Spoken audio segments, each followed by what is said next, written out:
John, that's rich. You're the only governor in the history of Florida that's ever shut down our schools. You're the only governor in the history of Florida that shut down our businesses. I never did that as governor. You're the one who's the shutdown guy. We need to have somebody who is at the helm that understands it's important to listen to science, to do what's right, to utilize common sense. You don't just shut down at the outset, and then when it's, politically convenient for you, you want to open back up to score political points for your race for president. That's not right. It's not what the people deserve. So my point back here in Canada is any government that is still enforcing lockdown laws is on the wrong side of history. Even Justin Trudeau grudgingly ended the ArriveCan app, which is a form of lockdownism. I can say this based on my knowledge of the 2,100 lockdown cases that the Democracy Fund is representing of people charged with everything from mask violations to anti-gathering rules. The police and the prosecutors just don't want these to go to trial. Some of these are cases that are now more than 2 years old, and they just haven't gone to court. Maybe the prosecutors have real things to do instead, like prosecute actual criminals, or maybe they don't want the embarrassment of losing court cases, even having some of their lockdown orders declared unconstitutional and illegal. What a black eye that would be. But mainly, I think the lockdown politicians just want everyone to forget what they did to us, except in Alberta, weirdly, which should be the freest province, strong and free. That's Alberta's official motto, by the way. The most conservative electorate, they say, and yet that's the province that's been the most abusive in terms of prosecuting people. People who kept their churches open or small businesses open. It was crazy. Walmart and Costco and the liquor stores and the marijuana stores, they were all kept open. They were called essential services, but funerals and weddings and churches and mom and pop shops were ordered closed on pain of prison. I mean, look at this SWAT team style takedown of Artur Pawlowski, the Christian pastor. Do it the Nazi style. Do it the Nazi style. Do it, then taser me, kill me.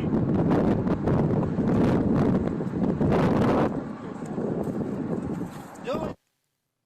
All that for a health order? Because he didn't close his church door? Or this guy, another pastor, Tim Stevens, same sort of thing. Served. Okay, and then you got that gathering on June the 6th. Yeah. Okay, so that's what you're under arrest for.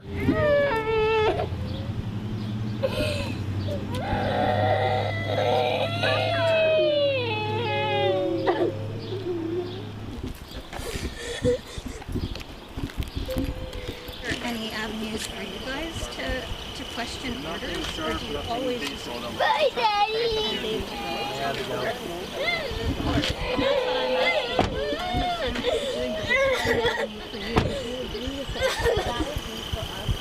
No other jurisdiction is imprisoning pastors for breaking health orders. Again, I'm not going to speak to that, okay? In Canada. Okay. It's only Alberta. I would say... Bye, Daddy. Bye, guys. Okay?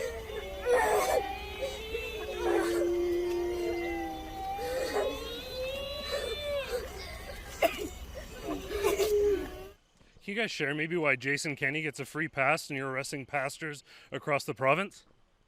Any comment, any emotion for this family whatsoever? No, you're just going to drive off just like that. Is this why you became a police officer? No, sir, I did not. Have a good day. I think those two video clips alone probably cost Jason Kenney 10% of his support during the leadership review, as well it should have. By the way, just last week, Pastor Tim's case went to trial, and the judge threw it out hard. I mean, it was embarrassing for the government, for the prosecutors, for the police, for the Minister of Health who brought in the orders against that Christian pastor. His name is Tyler Shandro, who now happens to be the Justice Minister under Danielle Smith, which raises an interesting question. Is there a conflict of interest here? Is he following through on these lockdown prosecutions just to save face, since he was the health minister who came up with these nasty orders in the first place? Not just pastors, of course, many small businesses too. Like Chris Codd, the owner of the Whistle Stop Diner in Mirror, Alberta. The only restaurant and gas station and general store in his whole town, and Jason Kenney and Tyler Shandro ordered him shut down, and when he wouldn't, they threw him in jail. They put him in jail, maximum security. Who would support that? Well, according to Leger, 20% of UCP conservatives in the province actually do support prosecuting Chris Scott. 20% do. Those are the Tyler Shandro conservatives. But here's the darker part of the poll. I told you there was bad news in it too. The province is not just made up of conservatives. There are socialists there too. Remember the last premier before Kenny was an NDP extremist named Rachel Notley. I call her extremist, for example, because she used to literally wear a wristwatch with a picture of a communist murderer named Che Guevara on it. Just atrocious. Obviously, Notley and the NDP cheered on the prosecution and persecution of small businesses and churches. The NDP socialists have never had much time for either group in society. Notley and the NDP raged against ending the lockdowns. They didn't want to end the mask rules either. They actually still want masks in schools. They're still calling for that right now. So what do you think the NDP supporters in the province told the pollster when that question was asked of them of Leger? Do you support or oppose Premier Danielle Smith's campaign proposal to stop prosecuting pastors and small business owners for offenses during the COVID-19 lockdowns and mandates? Well, the answer is the mirror opposite. As I told you, 73% of conservatives want amnesty for churches and small businesses, but the NDP, 86% of them say no, they should be prosecuted. 86%. But of course, this was the ruling class. This was the lockdown class. These were government workers who actually didn't work, but they still got paid. They got paid to have a staycation and catch up on Netflix shows. These were the bosses. These were the cops, the inspectors, the enforcers. They loved the lockdown. They want it back. Frankly, I told you that story the other day of a single public health office in Toronto that's laying off more than 400 COVID bureaucrats next year. They still have plenty more, by the way, but they're letting go at 400. Who's still on the payroll today? A COVID bureaucrat. These aren't actual nurses or doctors. They're just scolds and paper pushers. That's the NDP's base in Alberta. That's who wants small businesses and pastors prosecuted, because small businesses and pastors, well, that's sort of the UCP base, isn't it? Now, that's what we call a divided province. The left wants to punish pastors and small businesses.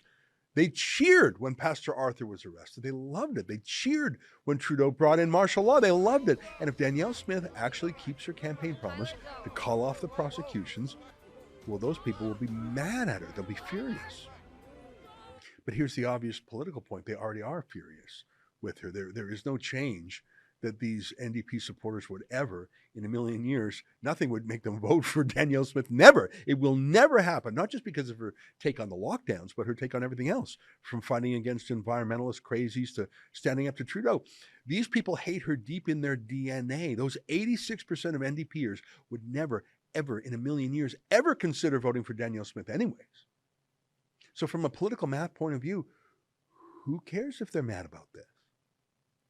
But in one fell swoop, Smith could turn the page on the dark era of lockdowns, distinguish herself from Jason Kenney, give a huge win to the party base, recalibrate the province on civil liberties back to where it should be, and free up millions of dollars in police and prosecutorial resources to, go after real criminals instead.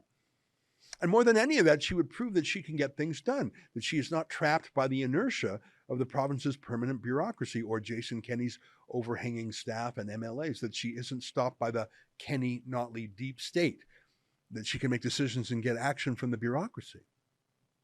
And she can show her party base that she keeps her promises, that she isn't cowed by the NDP and their agents in the media party. I saw it with my own eyes. I've been in Alberta a lot lately. I was covering the leadership campaign for Smith. The real enemy to Danielle Smith is not Rachel Notley. It is not even her internal leadership rivals from whom she has a truce. It's with the media, the CBC in particular, but also most other media in the province. All the media loved the lockdowns, and they all got government bailouts during the lockdown. They all believe in caressing power, not standing up to it. And if Smith ends these political prosecutions, they will howl, but let them howl. They're going to howl at her anyways, no matter what. Let them howl in defense of lockdowns. Let them make the case for putting pastors and small businessmen in prison. What you just saw was an excerpt from my nightly show, the Ezra Levant Show. Every weekday, I do a monologue. Usually it's about half an hour. Then I interview an interesting guest, and then we read my hate mail or my fan mail, whichever is more fun. It's only available behind a paywall, though. That's how we pay our bills here at Rebel News. We don't take a dime from Justin Trudeau. But the good news is it's only $8 a month, about half the price of Netflix. And in addition to my nightly show, you also get weekly shows from 4 other friends here at Rebel News. So you're getting 36 shows a month just for $8. I think it's worth it. And even if you're not quite sure, do it anyways, because We rely on viewers like you to keep us free and independent. I promise you I'll never take a dime from Trudeau. Just go to rebelnewsplus.com and click subscribe. Thanks.